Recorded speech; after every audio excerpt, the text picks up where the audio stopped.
Salut à tous, c'est Pang de la chaîne, bienvenue sur cette vidéo qui continue notre cheminement sur la PNL et la science.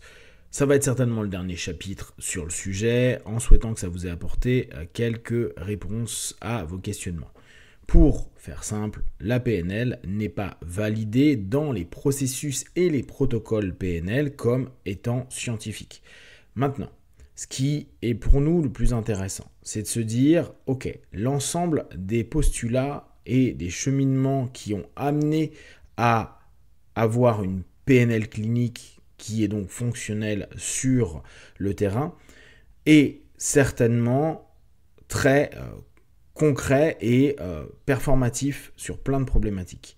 Seulement, c'est certainement pas par les postulats posés par la PNL, parce qu'on n'a pas pu prouver en fait que ces postulats purs PNL sont les éléments initiateur du changement ou du mieux-être. Par contre, si on reprend les équivalences dans d'autres méthodes, notamment la TCC, la psychologie positive, sur l'hypnose, sur un ensemble d'éléments où il y a eu plus d'études, plus de possibilités de répliquer, etc., on se rend compte que c'est quasiment la même méthode. Ça n'a juste pas le même nom et parfois les process se font pas tout à fait pareil. Mais on retrouve ces équivalences. Donc, ce qu'il faut bien capter, c'est la PNL, c'est une forme de synthèse, c'est une logique qui prend un peu de partout et qui le fait avec sa philosophie. C'est pour cette raison que la PNL, et Bandler insiste peut-être plus que Grinder dessus, il dit, voilà, c'est un monde à part de pensée et de réflexion. Ça fait un peu sectaire, certes, mais il y a des présupposés à valider et à accepter à un moment donné pour rentrer dans le process. Ce qui fait que, comme ça, il se coupe de toute obligation à prouver que son système est valide comparé à. Parce qu'il va dire non, c'est un système autonome.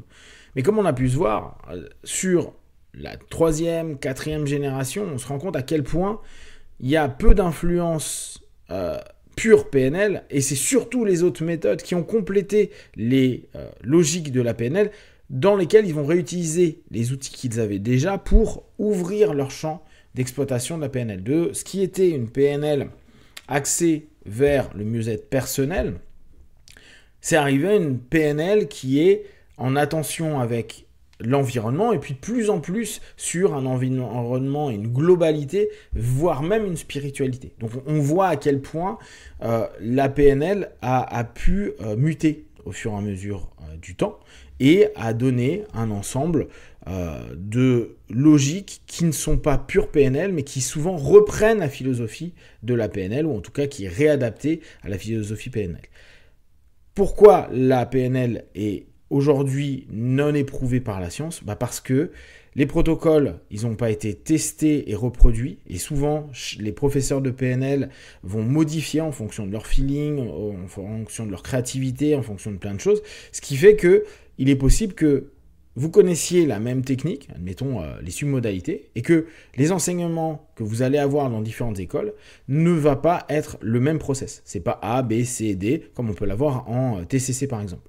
Ce qui fait que on peut pas reproduire, dire bon on va prendre 25 écoles différentes avec 25 élèves différents, et il se peut que ça soit pas fait de la même manière. On va appeler ça l'adaptation, mais néanmoins, c'est là où ça devient très compliqué pour pouvoir valider. Donc il manque des preuves empiriques, il manque des études.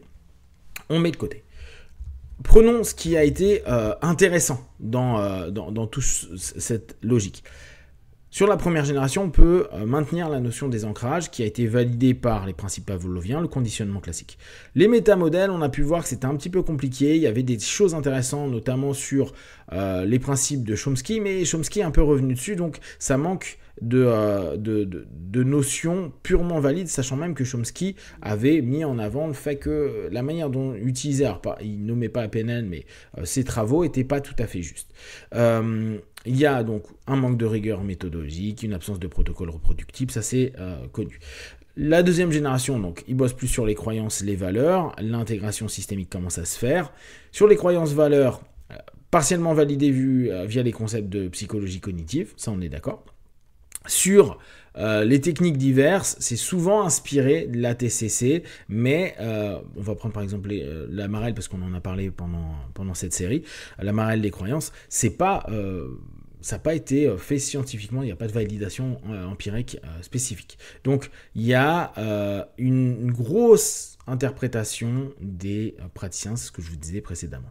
Troisième génération, on va avoir les approches systémiques et dynamiques de groupe, leadership collaboratif, on a pu voir ça. Donc la modélisation systémique et les métaphores collectives, ça a été vu, validé, et il y a des équivalents en psychologie organisationnelle, narrative, etc. Et par contre, il n'y a pas un outil spécifique qui permet de contrôler et de dire que c'est OK. Quant à la dernière génération, l'intégration des neurosciences, approche somatique, etc., les principes sous-jacents sont validés. Les neurosciences, l'hypnose, les différents types de psychologie. Par contre, pour spécifiquement les techniques de PNL, comme la PNL générative, les spiritualités, il n'y a pas de validation.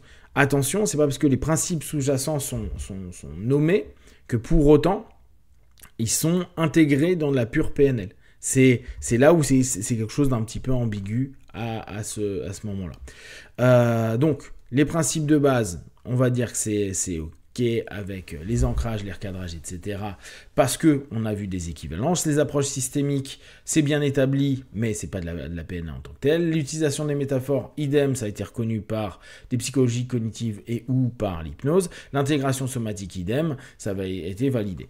Les non validés, il y a un manque de recherche empirique directe, il y a un manque de standardisation, et ça c'est peut-être un des éléments qui va être les plus complexes à faire valider un jour, mais ça ne se fera jamais dans la PNL, et il y a beaucoup, et ça faut faire très attention, l'appropriation de termes scientifiques, alors que, mais il n'y a pas qu'en PNL, il n'y a pas de réalité, c'est plus une exploitation, un rapport utilisationnel en PNL, on dira, de termes pour permettre de conditionner un peu l'état d'esprit des praticiens. Ce qui est assez cool, c'est qu'on a pu voir que la psychologie comportementale, la TCC, les psychologies cognitives, les psychologies organisationnelles, l'hypnose, les neurosciences, la psychologie positive va permettre de retrouver un ensemble de systèmes et de techniques qui ont été utilisés dans la PNL. Comme je vous dis, c'est juste, ce ne sera pas la saveur PNL, le mot PNL, peut-être même le formalisme technique, mais sur le process de fond, l'intention et la manière dont ça va impacter potentiellement le client, patient ou le groupe de personnes, ça on a déjà eu des feedbacks. Pour résumer, la PNL n'a pas d'approche scientifique. Par contre, les points forts, c'est que la PNL a pu s'adapter et intégrer des principes issus de diverses disciplines. Ça, c'est un gros plus. C'est assez pratique. Les outils sont assez simples à utiliser et facilement intégrables dans toute forme de coaching, de thérapie ou même le travail de dev perso. Ça, c'est un gros plus. Il y a eu de l'innovation, on l'a vu, Diels notamment est quelqu'un d'incroyable à ce niveau-là, donc les niveaux logiques, les modélisations symboliques, la PNL générative sur ce qu'on a vu, sont des exploitations intéressantes, qui manquent parfois de preuves en tant que telles, mais ça donne beaucoup de possibilités pour la personne qui pratique.